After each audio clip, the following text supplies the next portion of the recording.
Sebelum kita merenungkan firman Tuhan, marilah kita berdoa. Bapa surgawi, kami berterima kasih untuk belas kasihan-Mu yang boleh melindungi kami di sepanjang hari ini, terlebih memberi kesempatan bagi kami untuk berbakti bersama dengan keluarga.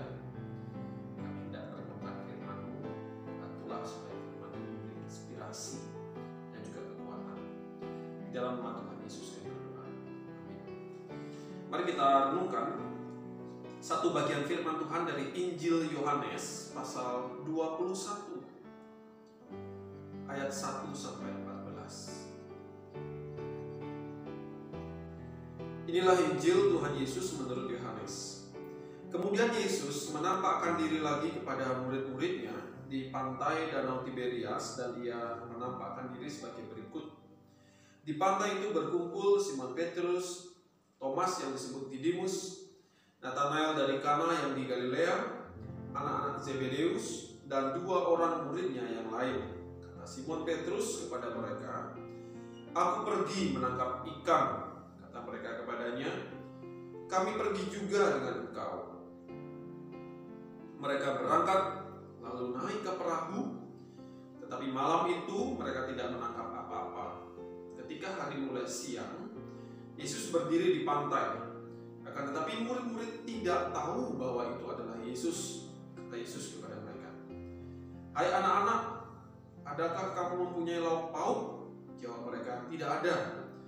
Maka kata Yesus kepada mereka, "Tebarkanlah jalanmu di sebelah kanan perahu, maka akan kamu peroleh."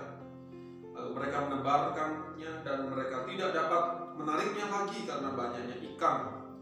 Maka murid yang dikasihi Yesus itu berkata kepada Petrus, "Itu Tuhan." Ketika Petrus mendengar bahwa itu adalah Tuhan, maka ia mengenakan pakaiannya sebab ia tidak berpakaian, lalu terjun ke dalam danau. Murid-murid yang lain datang dengan perahu karena mereka tidak jauh dari darat, hanya kira-kira 200 hasta saja, dan mereka menghela jala yang penuh ikan itu.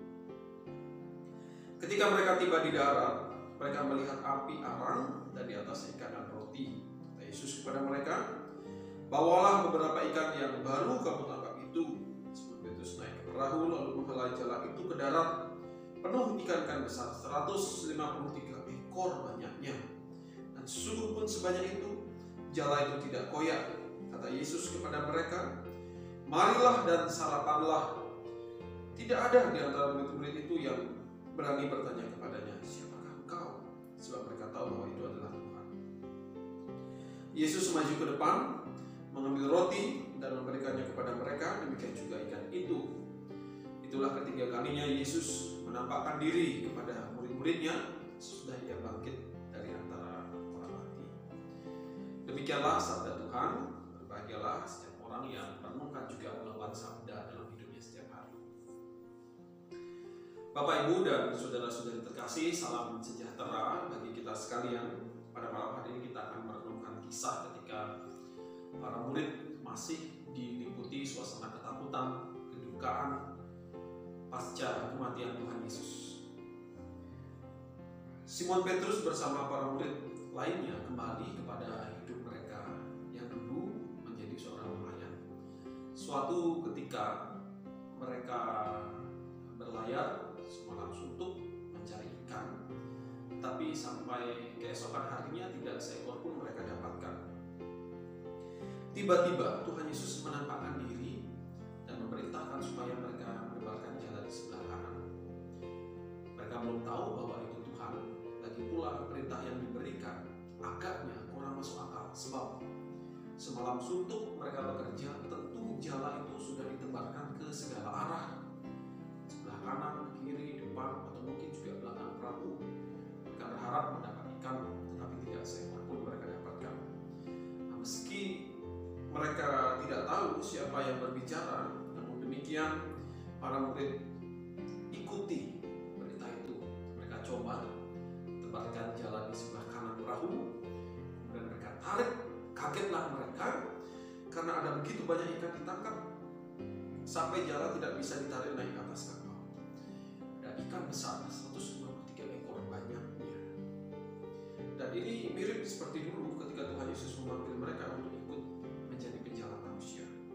Atas apa yang dialami itu barulah mereka mengerti bahwa suara di pantai itu adalah suara Tuhan sendiri.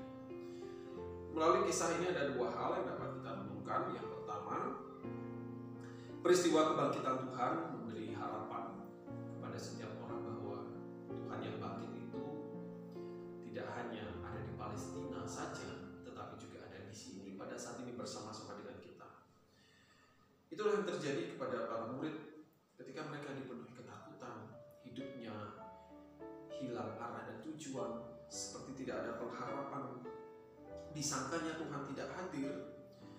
Justru di sana Tuhan hadir untuk menyertai. Meskipun pada awalnya para murid tidak sadar. Bukankah apa yang dialami para murid itu juga menggambarkan situasi kehidupan kita? Sering pencobaan dan pergumulan yang berat membuat kita merasa seolah Tuhan tidak hadir, atau kehadiran tidak dapat kita rasakan. Kita merasa ia jauh, ia tidak ada di dekat kita. Padahal sebenarnya Tuhan hadir, seperti ia menolong para murid waktu itu. Dan di mana Tuhan hadir, di situ pasti akan ada damai sejahtera. Tetapi siapa yang akan sungguh merasakan damai sejahtera Tuhan?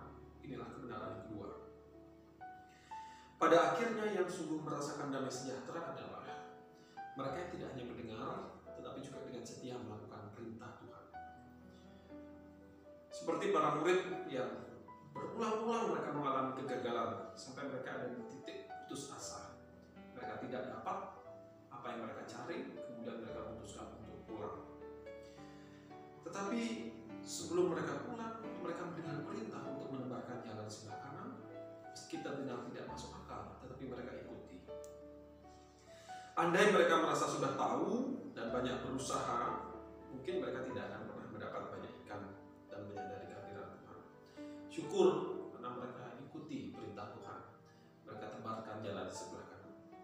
Begitu juga di dalam kehidupan kita. Kehadiran Tuhan itu nyata melalui firman yang memberi kepada kita petunjuk ketika kita dalam kesulitan. Sebab Mazmur sendiri mengatakan bahwa firman itu seperti pelita dan terang. Kalau ia direnungkan dan juga dilakukan, maka ia akan memberi kita damai sejahtera. Itulah kebenaran kedua.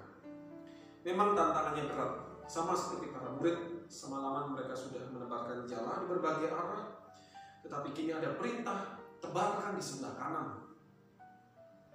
Pertanyaannya adalah, maukah engkau percaya dan melakukan perintah itu?